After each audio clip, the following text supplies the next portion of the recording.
Hello दोस्तों, विजय academy में आपका स्वागत है। आज मैं आपसे बात करने वाला हूँ भारत के इतिहास पे। इससे पहले भी आपने वीडियो नंबर 1 में मैंने आपसे बात की थी प्रारंभिक परीक्षा के सिलेबस पे। साथ ही साथ सेकंड वीडियो नंबर जो 2 था उसके अंदर मैंने आपसे बात करी थी कि मध्य प्रदेश आप प्रारंभिक परीक्षा का मुख्य परीक्षा का किन पुस्तकों की सहायता से कवर कर सकते हैं, कौन से ऐसे टॉपिक हैं जो कॉमन टॉपिक है जो प्री में प्लस मेंस में, कौन से ऐसे टॉपिक है जो केवल प्री में है और कौन से ऐसे टॉपिक है जो केवल मेंस में है, किस तरह से आप उन्हें कवर कर सकते हैं। ये सब बातें मैंने उसमें आपको बताई थी। साथ ही साथ कौन सी बुक्स से आप उसकी तैयारी कर सकते हैं, कौन आप ऑब्जेक्टिव कौन सी बुक्स के लगा सकते हैं, ये सब बातें मैंने उस वीडियो नंबर 2 में आपको बता दी थी जो कि मध्य प्रदेश से संबंधित था।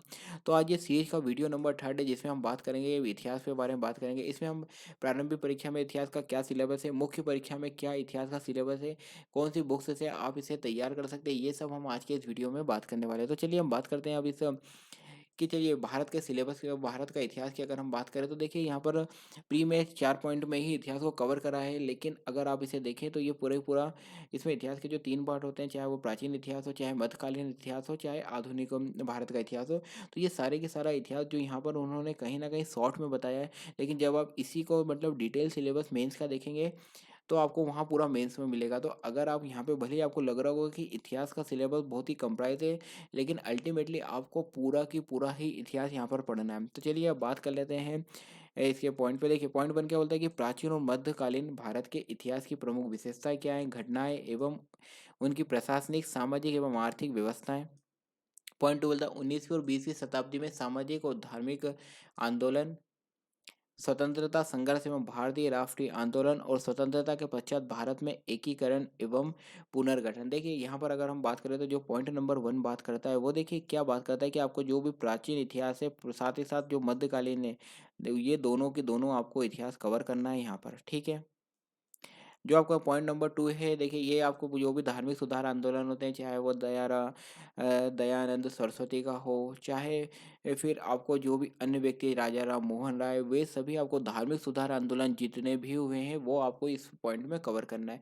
फिर उसके बाद चंपारण सत्याग्रह हो या उसके बाद के जो भी स्वतंत्रता संग्राम के हुए, चाहे खेड़ा आंदोलन हो, फिर उसके बाद रोलेट एक्ट हो या चोरा चोरी का कांड हो, चाहे फिर आपके उसके बाद जो स्वराज लीग है, साइमन कमीशन, वो सब के सब आपको यहाँ पर स्वतंत्रता संघर्ष है और उसके बाद फिर भारत छोड़ो आंदोलन, फिर साइमन कमीशन और फिर उसके बाद भारत का आज़ाद हो जाना, ये सब आपको इस पॉइंट नंबर 2 और 3 में आपको कवर करना पड़ेगा। उसके बाद देखिए भारत 1947 में आज़ाद हो जाता है। उसके बाद भारत का किस तरह से एकीकरण और पुनर्गठन हुआ, कितने राज्य बने, कौन सा आयोग गठन हुआ, वो सभी के सब आपको ये सभी बातें यहाँ पर आपको इस तरह से इतिहास में आपको इतना सब कुछ कवर करना है प्री के अंदर। चलिए अब बात करते हैं मेंस में, फिर हम बात करेंगे बुक्स पर। ठीक है, एक मिनट। चलिए अब हम बात कर लेते हैं मेंस के सिलेबस पर आ गए हैं हम। चलिए तो देखिए मेंस के सिलेबस पे बात कर लेते हैं। देखिए अगर हम बात करें राज्य सेवा मुख्य परीक्षा पाठ्यक्रम पे सिलेबस पे बात करते हैं तो देखिए यहाँ पर आपको जो इतिहास का फर्स्ट पेपर ही रहेगा आपका और वो भी पार्ट ए। पहले पेपर का जो पार्ट ए है वो इतिहास है। तो देखिए यहाँ पर 3 यूनिट है। आपको ये भी मैं बता दूँ कि ए जो नया पैटर्न है देखिए इसके अंदर 1 यूनिट से देखिए 30 नंबर का आएगा। ठीक है, 30 मार्क्स का आएगा। तो उसके अंदर भी बाइफरकेशन क्लियरली मेंशन किया हुआ है। क्या मेंशन किया हुआ कि देखिए 3 मार्क्स के 3 क्वेश्चन हो गए। तो इस तरह आपके देखिए कितने मार्क्स हो गए, 3 मार्क्स के 3 क्वेश्चन। तो इस तरह आपके देखिए 9 मार्क्स हो गए। उसके बाद आपके ना 5 मार्क्स के 2 क्वेश्चन होंगे। ठीक है, तो यहाँ पर आपके देखिए कितने हो जाएंगे, आपके 10 नंबर हो जाएंगे। तो देखिए 19 नंबर होगा और फिर आपका एक आएगा 11 मार्क्स का एक क्वेश्चन रहेगा। तो इस तरह आपका ये जो पूरी पूरी यूनिट है बाइफरकेट है कि आपके 30 नंबर इस तरह से होंगे कि भैया 3 मार्क्स, 5 मार्क्स और 11 मार्क्स। तो इस तरह से आपका देखिए ये यहाँ पर 11 मार्क्स हो गए। तो इस तरह आपका पूरा पूरा 30 नंबर का है। ठीक है, तो ये भी आपको मैंने समझा दिया। तो देखिए यहाँ जो 3 यूनिट है वो पूरी मेनली इतिहास को कवर करती है।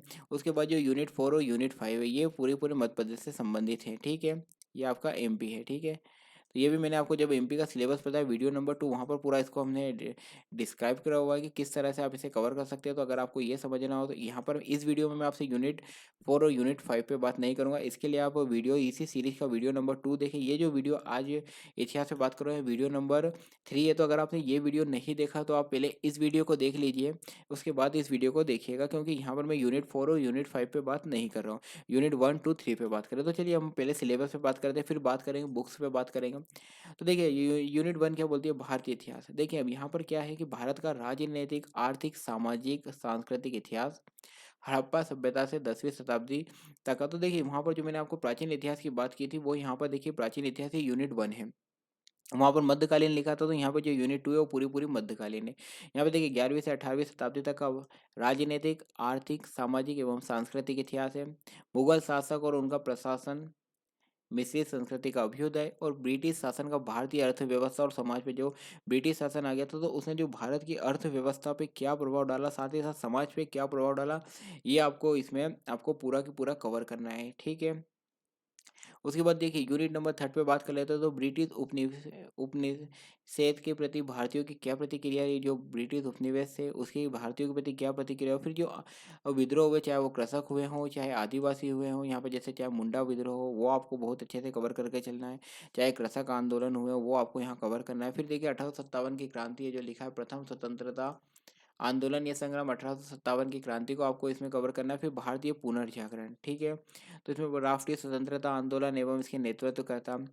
तो ये अगर आपको पूरा की पूरा जो कि मॉडर्न हिस्ट्री है वो आपको कवर करना रहेगी यहाँ पर। फिर आपको चाहे चंपारण हो वो पूरा खेड़ा आंदोलन हो, फिर उसके बाद आपको रोलेट एक्ट हो जाएगा, चोरा चोरी का कांड हो जाएगा, ये आपको यहाँ पर पूरी की पूरी चीज़ें आपको यहाँ पर कवर करना है। इसके बाद पूरा का इस तरह आपका इतिहास इसमें कवर हो जाएगा। फिर अगर हम बात करें यहाँ पर आपको 1947 उसके बाद के घटनाक्रम तक कवर करना पड़ेगा। उसके बाद देखिए जो यूनिट का थर्ड क्या बोलती है, गणतंत्र के रूप में भारत का उदय, राज्यों का पुनर्गठन, मध्य प्रदेश का गठन, ये भी आपको देखिए इंपॉर्टेंट है, बहुत बार इससे प्रश्न बनता है। और स्वतंत्रता प्राप्ति के पश्चात की प्रमुख घटना, ये वाला टॉपिक है देखिए, स्वतंत्रता प्राप्ति के पश्चात की प्रमुख घटनाएं।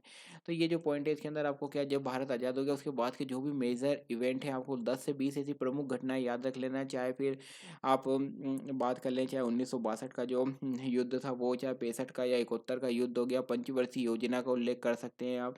इस तरह जो चाहे फिर 1992 इक्यानवे 92 में जो उदारीकरण वैश्वीकरण निजीकरण को अपनाया उस पर आप बात कर सकते हैं। तो ऐसे जो भी मेजर इवेंट है वो आपको इसमें कवर करके चलना, कोई भी 10 से 20 घटनाओं को आप कवर कर लीजिए। अगर इस पर क्वेश्चन आता है तो मेरे हिसाब से इसमें 11 मार्क्स का ही क्वेश्चन बनेगा कि स्वतंत्रता प्राप्ति के प्रमुख घटना क्रम को बता दिए, डायरेक्ट क्वेश्चन आएगा सीधा और 11 मार्क्स में क्वेश्चन आएगा। ठीक है, ये आपके सीधे सीधा, तो आपको कुछ नहीं करना, केवल 20 इवेंट याद करके जाए, कोई भी वहाँ 10-11 इवेंट ही अगर आप लिख देंगे तो आपके 200 वर्ड पूरे कवर हो जाएंगे 10 इवेंट लिखने पर ही, और आपको एग्जामिनर ऑलमोस्ट बहुत अच्छे मार्क्स दे देंगे। तो इस तरह से यूनिट 1 2 3 पे हमने बात कर ली। अब हम बात कर लेते हैं बुक्स पर। चलिए अगर हम बात कर लेना प्राचीन भारत की, तो देखिए प्राचीन भारत एक आपके मध्यकालीन हो जाएगा और एक आपका आधुनिक हो जाएगा। ठीक है, तो चलिए सबसे पहले तो मैं आपको कोई भी, सबसे पहले तो एक मैं आपको बहुत अच्छी बात ध्यान ध्यान में दिला दूं कि देखिए आपको कोई भी एक ही, जो भी मैं यहाँ नाम ले रहा हूँ, कोई भी आपको एक ही बुक खरीदनी है। और अगर आपके पास ऑलरेडी आपने कोई सी भी बुक पहले पढ़ रखी है तो फिर आप उसी बुक को कंटिन्यू करें, आप भी कोई नए बुक को ना खरीदें। ठीक है, आप एक ही बुक को बार बार पढ़ें, एक बुक को 10 बार पढ़ें, वो सबसे बेहतर होगा, ना कि 10 बुक को आप पढ़ें। तो ये आप आपके दिमाग में रखिए, जो भी आप रिसोर्सेज से आपने पहले तैयारी कर ली है, जो भी बुक्स से आप उसी बुक को कंटिन्यू करें, ना कि आप नई बुकों के चक्कर में पढ़ें। ठीक है, तो देखिए अगर प्रारंभिक की बात करें तो देखिए सबसे पहले तो आप अगर बात करें तो आप एनसीईआरटी से कवर कर सकते हैं।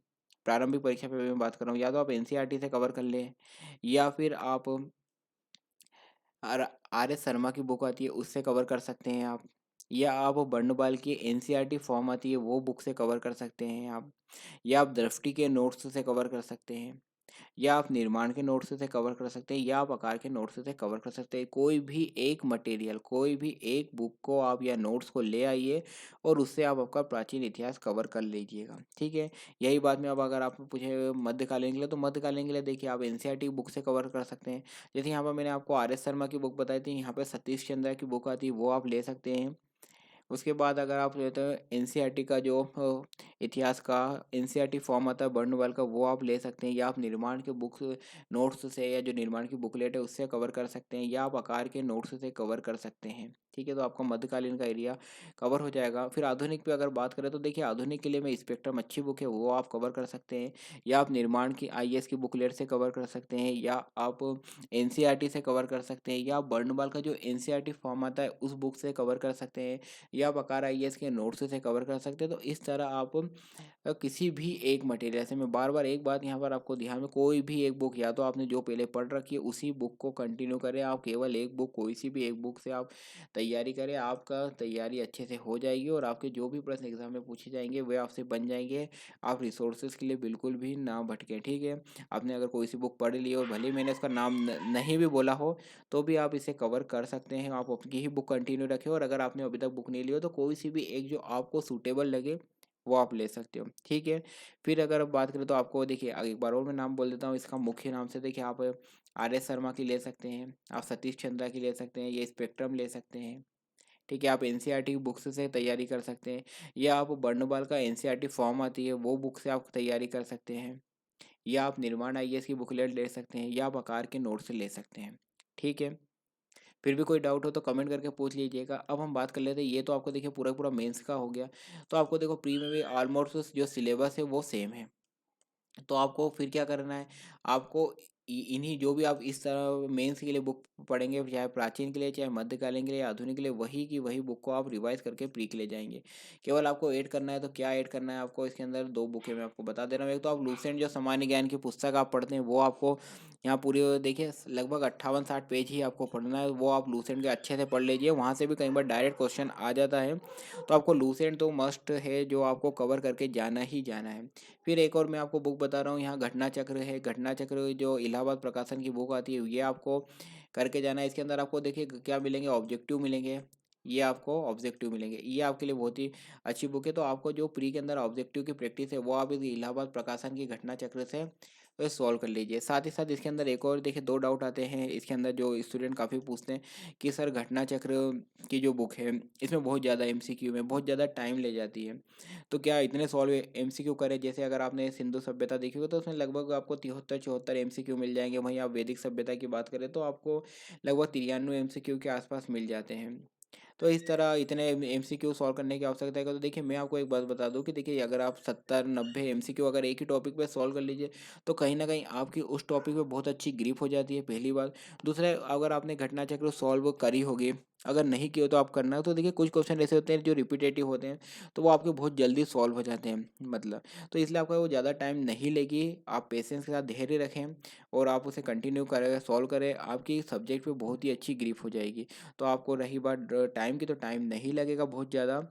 वो भले ही ज़्यादा एमसीक्यू लगता है कि एक 90-95 एमसीक्यू ज़्यादा होते हैं, पर वो आपके ज़्यादा टाइम नहीं लेगी।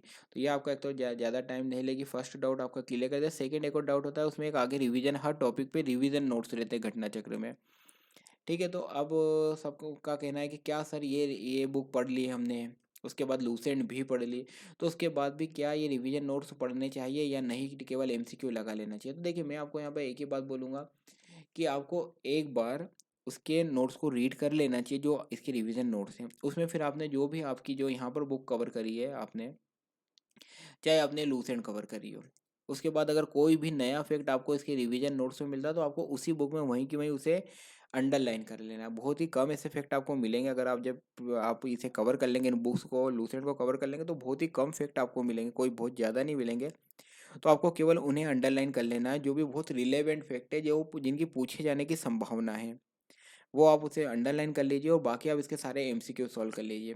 फिर एक और इसमें प्रॉब्लम आती है कि सर एमसीक्यू को किस तरह से करें। तो देखिए जो एमसीक्यू आपके सही बन जाए उन्हें आप, लेकिन उन्हें आपको छोड़ दीजिए, लेकिन जो भी एमसीक्यू आपसे गलत हो उन एमसीक्यू को मार्क कर लीजिए और बिफोर एग्जाम आप उन्हें एक बार जरूर रिवाइज करके जाइए। तो आपकी इस तरह से मैंने आपको इसमें वीडियो में बताया कि क्या है प्री का सिलेबस, क्या है मेंस का सिलेबस, प्री प्लस मेंस के लिए कौन सी बुक रेफर करें। केवल प्री के लिए जब आप जो ये आप यहाँ पर मेंस के लिए बुक पढ़ेंगे वही आपको प्री में भी कंसीडर करना है। साथ ही साथ लूसेंट और घटना चक्र एमसीक्यू भी आपको सॉल्व करके जाना। तो इस तरह ये पूरा वीडियो आपको इतिहास के लिए एक एक पूरा आपको गाइडेंस प्रोवाइड करता है। फिर भी अगर आपको कोई डाउट है तो आप कमेंट करके पूछ सकते हैं। इससे पहले आपने अगर वीडियो नंबर 2 जो होगा, जो वीडियो नंबर 2 था, ये मेरा वीडियो नंबर 3 है। वीडियो नंबर 2 में मैंने बात करी थी मध्य प्रदेश में। तो यहाँ पे मध्य प्रदेश में भी मैंने आपको बताया था क्या प्री में सिलेबस है, क्या मेंस में सिलेबस है, कॉमन टॉपिक क्या है, किन बुक्स से आप तैयारी कर सकते हैं, मेंस के लिए कौन सी बुक है, प्री के लिए कौन सी बुक है और कौन से एमसीक्यू के लिए बुक आप लगा सकते हो। तो अगर आपने वो वीडियो नहीं देखा हो तो वो भी आप वीडियो जरूर देख लीजिए। अगर आपको ये वीडियो यूज़फुल लगा हो तो ज़रूर इसे लाइक कर दीजिए और शेयर करना बिल्कुल भी ना भूलें। अगला वीडियो जो मैं लेकर आऊँगा वीडियो नंबर 4 होगा, उस वीडियो नंबर 4 में मैं आपसे बात करूँगा भूगोल के बारे में कि भूगोल का प्री में क्या सिलेबस है, मेंस में क्या सिलेबस है, कौन से कॉमन टॉपिक है, कौन सी ऐसी बुक्स हैं जिसके माध्यम से हम भूगोल की एक अच्छी सी तैयारी कर लेते हैं। और देखिए मैं आपको एक और बात इसमें बता दूँ कि अगर आपने प्री प्लस मेंस की तैयारी आप कर रहे हैं तो एक तो आपको जो मेंटली रिलैक्स बहुत ज़्यादा रहेगा कि आप प्री प्लस मेंस की तैयारी कर रहे हैं। साथ ही साथ आपके जो नोट्स होंगे वो बहुत ही जिस्ट होंगे कि आपको पता होगा कि प्री में मुझे किस तरह से पढ़ना है, मेंस में किस तरह से पढ़ना है, और आप एक ही रिसोर्स को कंटिन्यू करें। देखिए जो आपने को ने मेंस के लिए पढ़ा वही आप प्री में पढ़ के जा रहे हो, केवल आप लूसेंट को ऐड कर रहे हैं केवल आपका, और आपका इस तरह से प्री प्लस मेंस कवर हो जाए। साथ ही साथ आप प्री में एमसीक्यू पूछे जाते हैं तो आप घटना चक्र के ऑब्जेक्टिव लगा रहे हैं।